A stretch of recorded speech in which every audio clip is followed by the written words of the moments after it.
Queremos hablar en el Triángulo de la Confianza de la juventud y su participación en el consumo cultural de Cuba. Los nuevos tiempos, por supuesto, que han generado nuevas formas de participación y, por supuesto, hay un debate en cómo las juventudes pues consumen la cultura o las distintas manifestaciones de la cultura. Queremos también conocer cuál es la relación de los jóvenes con ese universo simbólico de la cultura y el uso cada vez más diversificado de su tiempo libre, así como su vínculo con las instituciones culturales de nuestro país, la familia y la sociedad. Para ese menester invitamos a Rubén Padrón, especialista del Centro Juan Marinelo, a Ailín Sanabria, psicóloga y coordinadora de la Plataforma Audiovisual para la Niñez Latinoamericana y Caribeña, y al actor Yasmani Guerreros. Sean todos bienvenidos al Triángulo de la Confianza.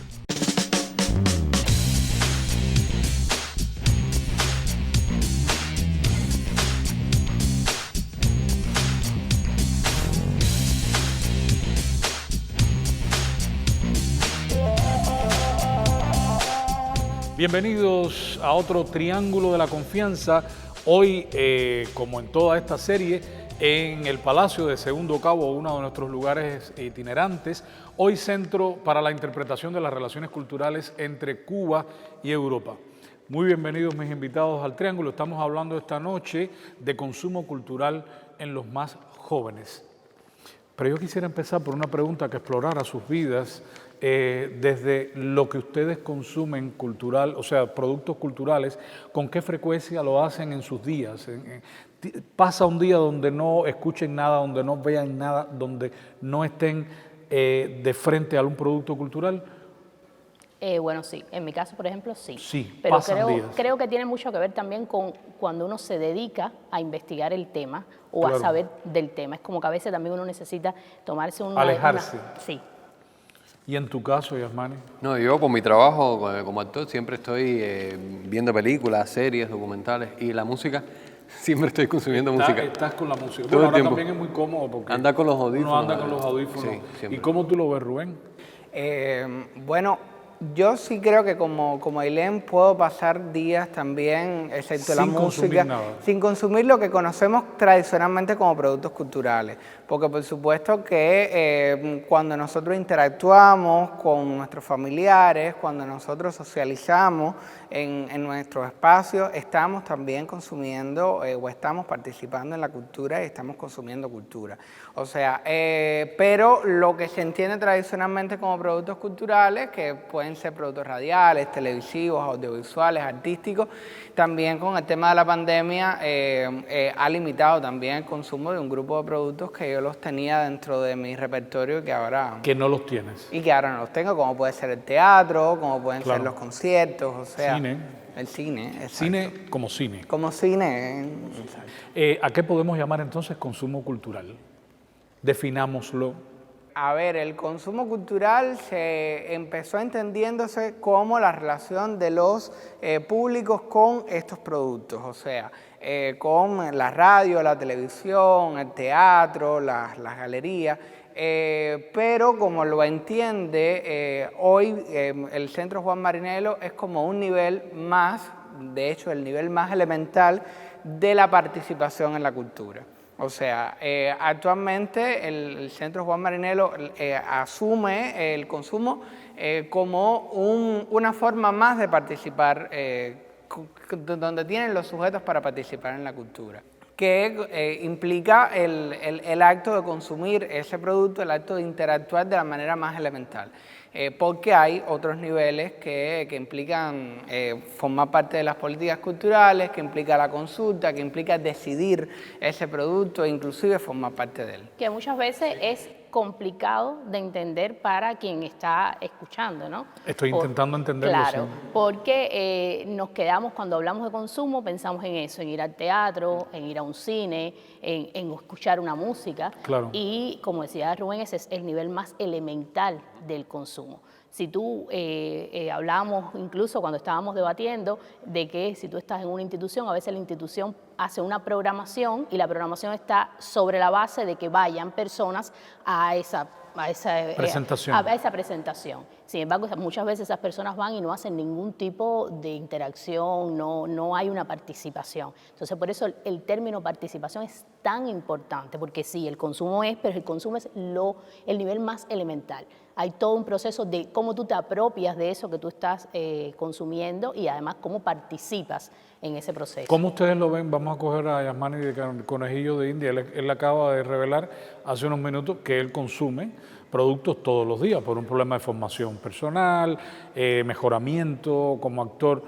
¿Es esa participación o te refieres a una participación más directa, digamos, en determinado proyecto, fenómeno cultural? Yo creo que hay de todo un poco. Hay de todo un poco.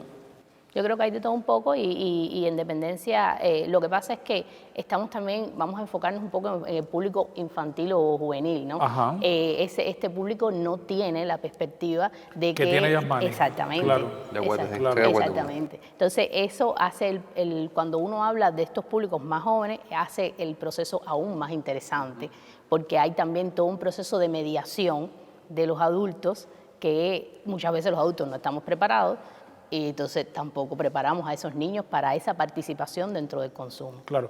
¿Quiere decir que la participación del adulto para el público infanto-juvenil es importante? Por ahí tiene que empezar.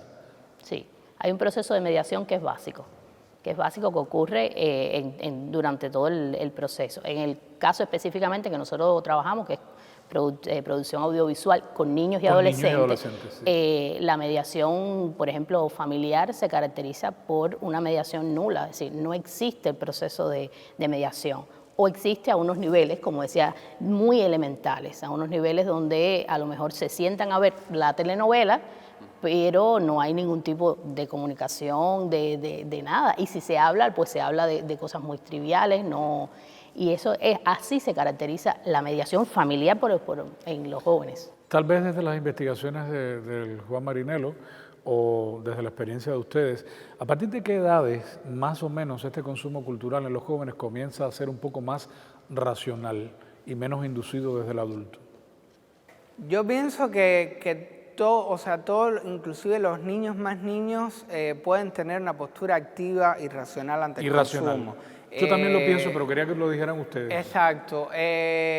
Lo que la adolescencia yo creo que es el periodo donde el adolescente por necesidad, inclusive por necesidad de expresión y como parte de uno de los tantos procesos que se dan en esa etapa de la vida, tiene una necesidad de desmarcarse del consumo familiar, o sea, tiene una necesidad de diferenciarse de lo que consumen o de lo que le inducen a conducir sus padres y muchas veces sus propios maestros y asumir una postura determinada, una postura identitaria, porque el consumo también y la participación tiene mucho que ver con la identidad, cómo yo construyo mi autoidentidad, cómo yo me identifico, y en ese proceso en la adolescencia hay un proceso de construcción, en esa etapa de la adolescencia hay una construcción de las identidades que es muy importante, y entonces yo pienso que ahí es cuando hay una autodeterminación más clara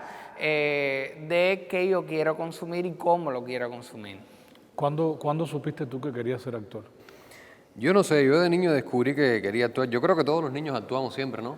En la escuela todos actuamos. Y creo que a partir de eso uno va, como dices tú mismo, creo que es en la adolescencia donde va creciendo ese mayor interés.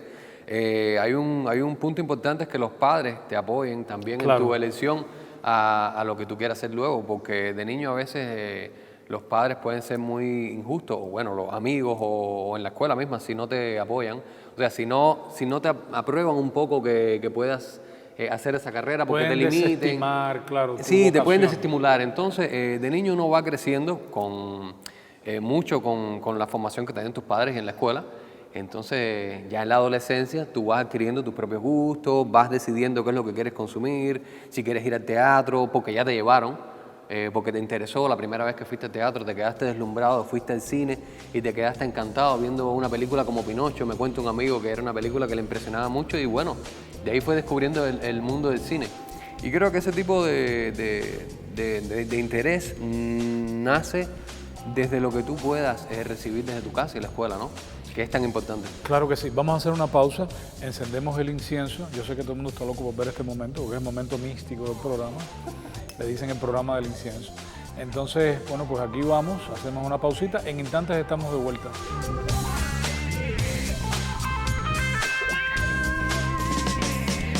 Y seguimos hablando en el triángulo de la confianza de consumo cultural en los más jóvenes. Estamos en medio de una pandemia aún, o sea, hay una nueva normalidad que se forja, que se forma, que intentamos que venga, pero ustedes desde sus estudios, desde tu interacción en tu plataforma del audiovisual para niños y jóvenes, desde tu trabajo como actor, han podido palpar de qué manera nos hemos acercado o se han acercado los más jóvenes a ese consumo cultural. ¿Qué queda en todo este tiempo? ¿Cómo lo han visto? ¿Cómo se ha manifestado ese consumo cultural en estos tiempos tan difíciles? Sí, y además que son tiempos muy difíciles para los más jóvenes. Claro. Porque uno se va, uno se va construyendo sus espacios, esos espacios de consumo, y muchas veces ni siquiera lo tenemos que construir porque tenemos que seguir yendo a trabajar, tenemos que seguir haciendo determinadas acciones, pero ellos no, ellos están dentro de la casa, donde todos los adultos le están diciendo no puedes salir y tienes que estar dentro de la casa. Entonces es muy interesante porque además empiezan a sentirse que están como en unas vacaciones muy largas, ese es el otro proceso, y empiezan entonces a buscar alternativas, alternativas que van desde el consumir más lo que antes no podían porque tenían otros horarios más cerrados con la escuela, o incluso nuevas alternativas. He conocido más jóvenes, niños y adolescentes que han, por ejemplo, buscado la lectura, que estoy segura que en otro momento no se hubiesen acercado. Pero eso es extraordinario. Exactamente, creo, ¿no? Sí. Exactamente. Desde la plataforma nuestra, que nosotros impulsamos mucho, no solamente el consumo, como decía Rubén, como un participante pasivo, sino como un participante activo, porque nosotros lo que promovemos es que los niños y los jóvenes o los adolescentes puedan ser creadores de lo que consumen. Entonces están todo este movimiento de niños creadores.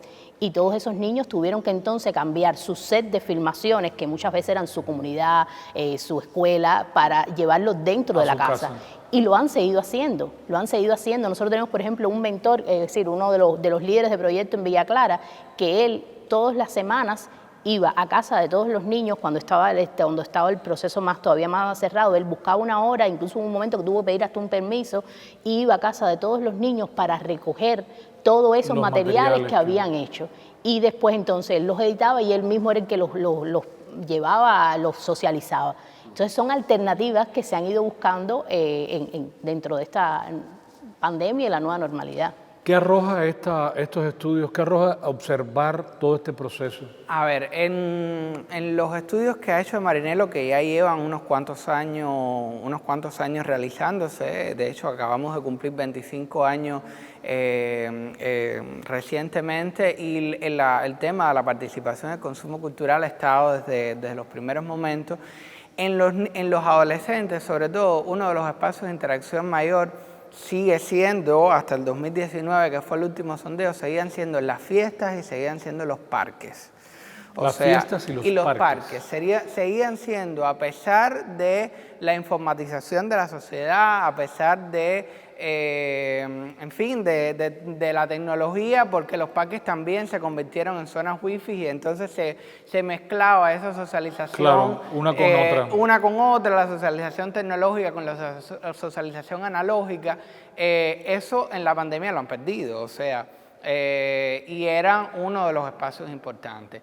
Por lo tanto, habría que dejar pasar cierto tiempo para poder hacer una investigación más reposada, pero es de suponer que esos consumos han cambiado a consumos en la casa, que pueden ir desde el consumo del paquete, el consumo de la televisión, el consumo de internet, exacto, y por supuesto que también presupone nuevos retos para la familia. Que implica desde saber lo que están haciendo los muchachos, que están consumiendo, que eso es muy importante, que la familia tenga conciencia del muchacho está en el celular. Muchas veces para los padres ven, él está en el celular, está entretenido, está tranquilo, y uno tiene que tener, no desde la imposición, pero sí desde el diálogo, una visión por lo menos elemental de qué está haciendo el muchacho en el celular, qué está consumiendo, y la familia debe jugar un papel mediador en ese sentido, ¿no? Un papel mediador que, como dije antes, no debe ir por la imposición, sino por sentarse con él y a lo mejor decir, a ver, ¿qué estás viendo? Podemos verlo juntos, sugerirle también. La familia tiene un papel a la hora de sugerir un determinado consumo que pueda ser más provechoso para él que otro. O sea, ese yo pienso que debe ser uno de los retos principales. Déjame aportar un dato. Nosotros participamos a finales del año pasado en una investigación que se hizo en varios países del mundo. Y nosotros hicimos la que se hizo en Cuba con una muestra de niños de cómo estaban viendo la COVID. Es decir, cómo ellos estaban experimentando y se hacían las mismas preguntas. En todos los países se hicieron las mismas preguntas a los niños.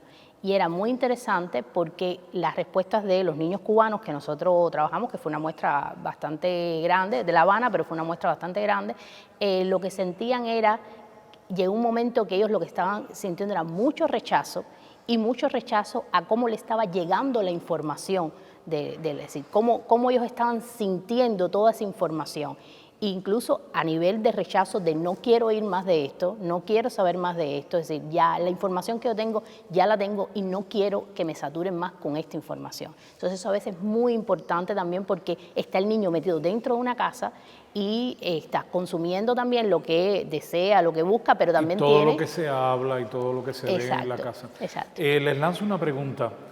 ¿La COVID volvió o convirtió a nuestros niños y más jóvenes en personas más creativas? Yo creo que sí. Y bueno, ahí le voy a dar la palabra enseguida, pero yo creo que sí. No me hablen desde los estudios, o sea, háblenme de su experiencia.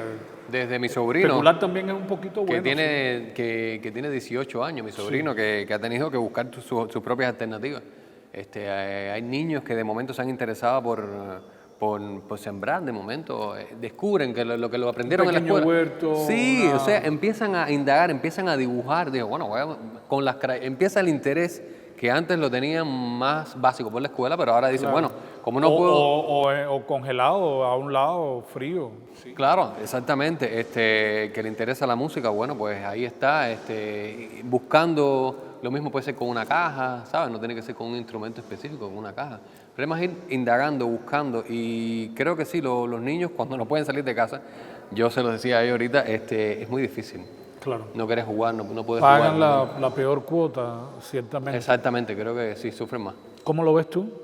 A ver, yo creo que la COVID nos ha obligado a todos a buscar soluciones, o sea, y esa obligación de buscar una nueva solución a algo que habitualmente tú tenías y ya no tienes, a un espacio de socialización que perdiste, a un espacio de interacción, a un consumo al que podías tener acceso y que ya no lo tienes, implica cierta dosis de creatividad para buscar soluciones. Si los ha vuelto más creativos o no, o más creativos más allá de esa búsqueda elemental que han tenido que tener, yo creo que tiene mucho que ver con las familias, o sea, tiene mucho que ver en el entorno en que ese niño crece, en que ese niño está, y cómo ese niño puede, a través de su familia, las familias pueden encontrar soluciones más creativas o soluciones diferentes para suplir esos espacios de socialización y de interacción cultural que ellos tenían y que ahora no tienen. Pero yo creo que sí depende mucho de la familia, o sea, no es lo mismo un niño que viva con una madre solo, que a lo mejor la madre está en la casa trabajando, con teletrabajo y no tiene tiempo para atenderlo, a un niño que vive en una familia donde pueda tener hermanos, donde pueda tener abuelos, donde pueda tener otros agentes que lo puedan impulsar a tener esa búsqueda de esas soluciones creativas. Vamos a hacer una pausita. Muchas gracias a ustedes por sus cartas. Muy bienvenidas a una de las esquinas más populares de La Habana, que es la esquina de Masón y San Miguel, donde está el canal Habana. También sus correos electrónicos a esta dirección que rueda por el borde inferior de sus pantallas. En instantes estamos de vuelta.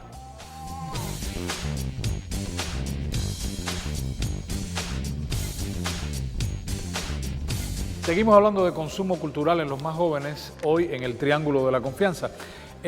Hablamos de universo audiovisual con dispositivos, hablamos de tablets o de, qué sé yo, teléfonos, pero ¿de cuántas herramientas pudiera disponer un joven cubano, sí o no, o todas, o algunas, o ninguna, hoy en día para ejercer su derecho al consumo cultural?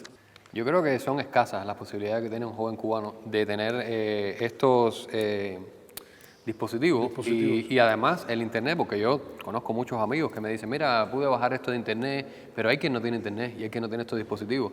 O a lo mejor el móvil es de la madre, entonces ese niño, el móvil se lo presta a la madre un ratico porque tiene que trabajar con él. Yo creo que hay un poco de limitación en eso.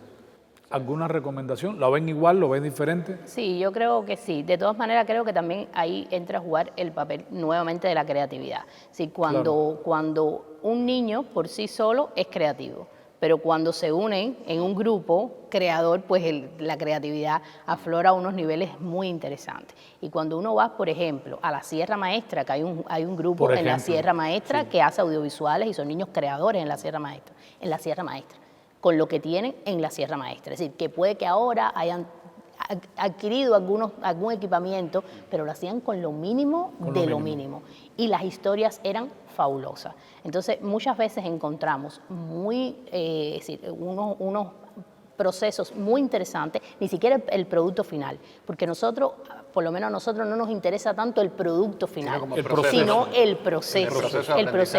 Porque, por ejemplo, tenemos para filmar algo muy sencillo, que puede ser, háblame de la playa de tu comunidad, como tenemos materiales, por ejemplo, de Artemisa, de Huira de Melena, que son muy buenos. Hay un proceso de investigación, hay un proceso de trabajo en colectivo, hay todo un proceso desde que se genera la primera idea hasta ese material final. Y todo eso va a traer un crecimiento al niño y a un crecimiento colectivo, además, y un crecimiento que además se va a devolver a la comunidad, porque esa comunidad que tú le vas a mostrar ese material, tú no se lo estás mostrando de un realizador, que a lo mejor sí tiene un impacto y todo, pero se lo estás mostrando de cómo es la mirada de ese niño, cómo es ese material, cómo el niño llegó a esa mirada. Y es muy interesante cómo muchas instituciones que no se volteaban a ver determinados asuntos, ahora lo están haciendo porque lo están viendo desde la mirada del niño. Entonces, ese proceso es muy interesante. Claro que sí. ¿Sí? Yo pienso que la tecnología sigue siendo uno de los focos de desigualdad importante que tenemos hoy en Cuba y de inequidades. O sea, el acceso desigual a la tecnología sigue siendo una de las problemáticas que como país tenemos que focalizar para resolver. Y en los adolescentes, por supuesto, que y en jóvenes también se puede convertir en un problema, ¿no? Sobre todo cuando la sociedad se reconfigura cada vez más para hacer casi imprescindible el uso de esas herramientas tecnológicas y un grupo de personas todavía no tienen acceso a ellas. En los adolescentes y en los jóvenes muchas veces pasaba un fenómeno interesante, que es que la familia, el poco dinero que podía destinar a la tecnología, se lo destinaban a los jóvenes. O sea, si en la casa alguien va a tener un celular inteligente, yo prefiero que sea el más joven, porque él lo necesita más que nosotros, o si hay un determinado dinero limitado para conectarse a internet, bueno, ese dinero se emplea en el adolescente y en el joven. Y eso es bueno, pero hay familias que ni siquiera pueden hacer eso. Entonces, es importante cuando nos pensamos como país y informatizamos la sociedad, también tener en cuenta de que el acceso es desigual y que hay un grupo de puntos opacos que debemos iluminar a esos puntos. O sea, no siempre una política igual para todo el mundo funciona de la mejor manera, porque no todos tienen accesos iguales a esa tecnología. Entonces, en la pandemia eso puede quedar más claro, o sea, y se ha evidenciado.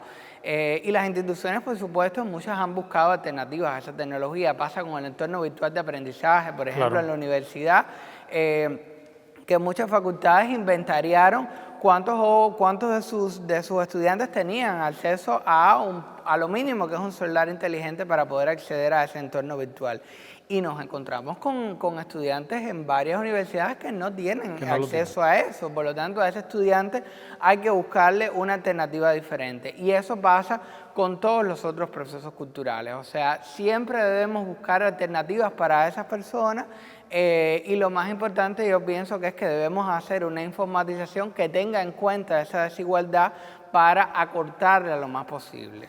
Pero creo que también en eso entra algo que es, a mi juicio, fundamental, y es los procesos de educación para la comunicación, educación audiovisual, porque no es solamente tener acceso al internet, es que también qué tú vas a hacer después con ese producto, en este caso el internet. De eso hemos hablado en otros programas, pero los voy a invitar, lo prometo, porque eso también nos interesa muchísimo, cómo hacemos uso de esa tecnología.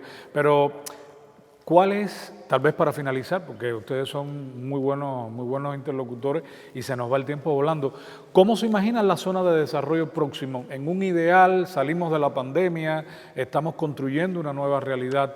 ¿Hacia dónde van los estudios de ustedes? ¿Hacia dónde van tus intereses?